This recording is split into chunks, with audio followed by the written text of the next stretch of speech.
The United Nations General Assembly has just voted overwhelmingly in favour of a declaration outlining steps toward a two-state solution for Israel and Palestine. Kristen Salumi joins us now from the United Nations in New York. Kristen, I mean, this comes, less than 24 hours after Israeli Prime Minister Benjamin Netanyahu said there would never be a Palestinian state. So what does this all mean? Well, it shows an incredible amount of pushback from the international community, which, as you noted, overwhelmingly voted to move forward with a conference on the two-state solution during high-level week of the General Assembly in just under 2 weeks' time here. 142 UN member states have now expressed their support for this. Only 10 voted against it.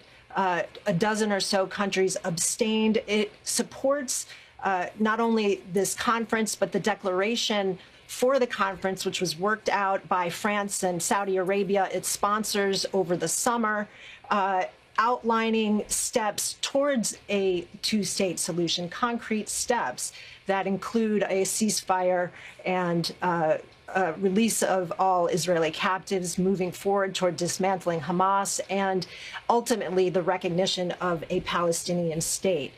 This shows mounting concern over a lack of progress on those talks and an attempt by the international community to take the negotiation process forward. So, given that the Israelis are vehemently against all this, what are the next steps? Well, that conference will take place on September 22nd, and a growing number of member states of the United Nations are expected to recognize a Palestinian state at that time. There are already 149 members of the United Nations who do so, but another 10 or so, including France, are expected to announce their support. Crucially, European nations who have been more reluctant to do so under the pressure of the United States and Israel, again, showing the concerns that the situation on the ground there is becoming all the more dire. No progress is being made. Whether other action will be taken by the delegates at that conference remains to be seen. The General Assembly does have some power when the Security Council fails to act on an issue of international security and peace. The General Assembly can act as a elected body with the power of international law. We have not heard of any concrete plans for such action yet. The focus is on the recognition of Palestine. Christian, thank you very much indeed for that. Christian Salumi there outside the United Nations there. Thank the representative of France for the statement. I now give the floor to the representative of China. Thank you, President.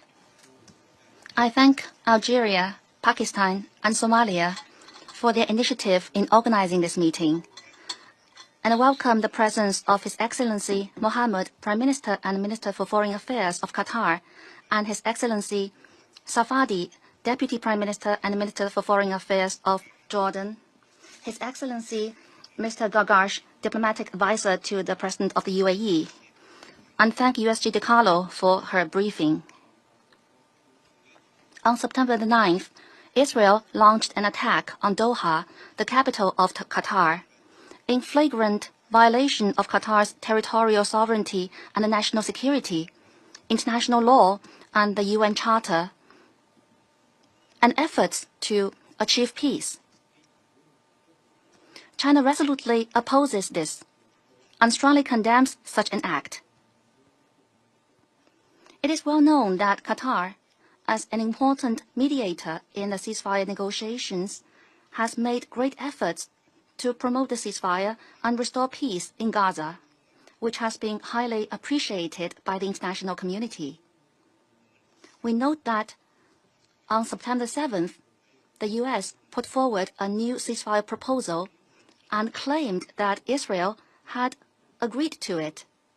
However, just 2 days later, a Hamas delegation which was discussing the ceasefire proposal was attacked by Israel.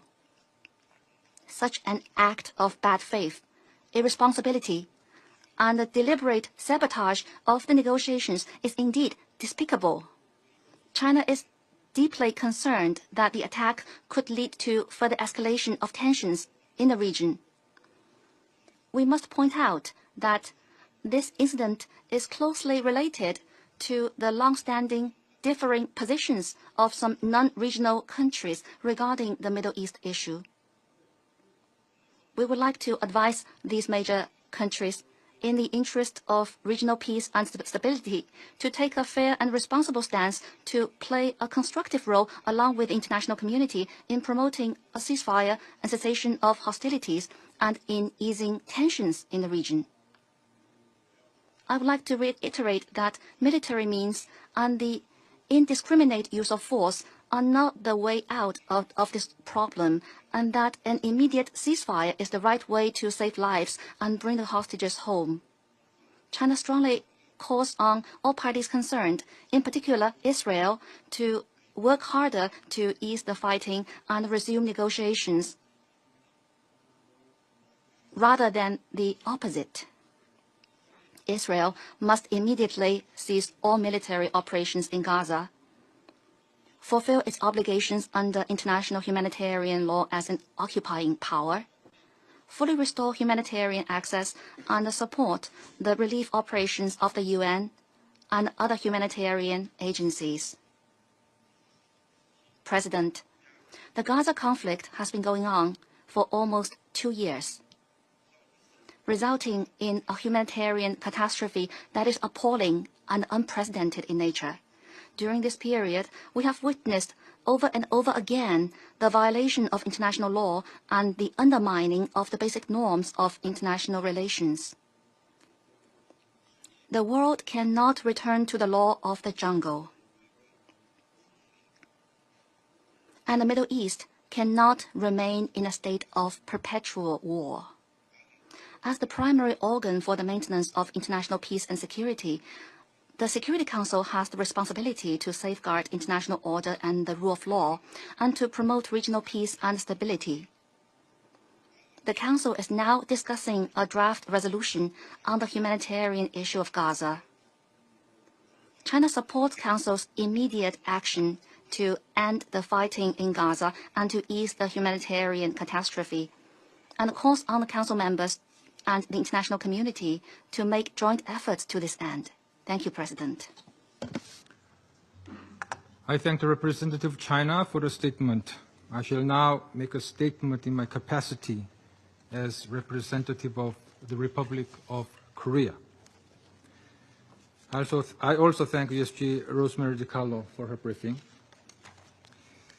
It is deeply troubling that another unacceptable incident happened. The representative of Israel perhaps did not listen attentively to all council members and other speakers in today's debate. That is Israel. To abuse this chamber and disrespect the sanctity of this council, and this is not the first time. And by pointing fingers on others, President, but that's not at all surprising. It is an occupier that does not listen to anyone and not just refutes, it threatens members of the international community, doesn't listen to the ICJ or the ICC, and threatens the UN and its senior officials. And like all occupiers, despite being the aggressor, it feigns and plays the victim. But today it is totally exposed. President, this Council has spent decades discussing the situation in the Middle East and the Palestinian question. Meeting after meeting, we devote hours to this agenda. It is not because of anyone else. It is because of Israel that refuses to vacate its illegal occupation, violates the resolutions of this Council, It's because of that that we have these discussions. Israel also chose to refer to an unrelated incident and make misleading remarks regarding Pakistan in an effort to justify its own illegal actions and violations of international law. Pakistan's position on that incident has been clearly stated and is publicly available. The international community is well aware of Pakistan's frontline role and sacrifices in the international community's fight against terrorism. The entire world, including our partners, acknowledge that Al-Qaeda was largely decimated due to Pakistan's counterterrorism efforts.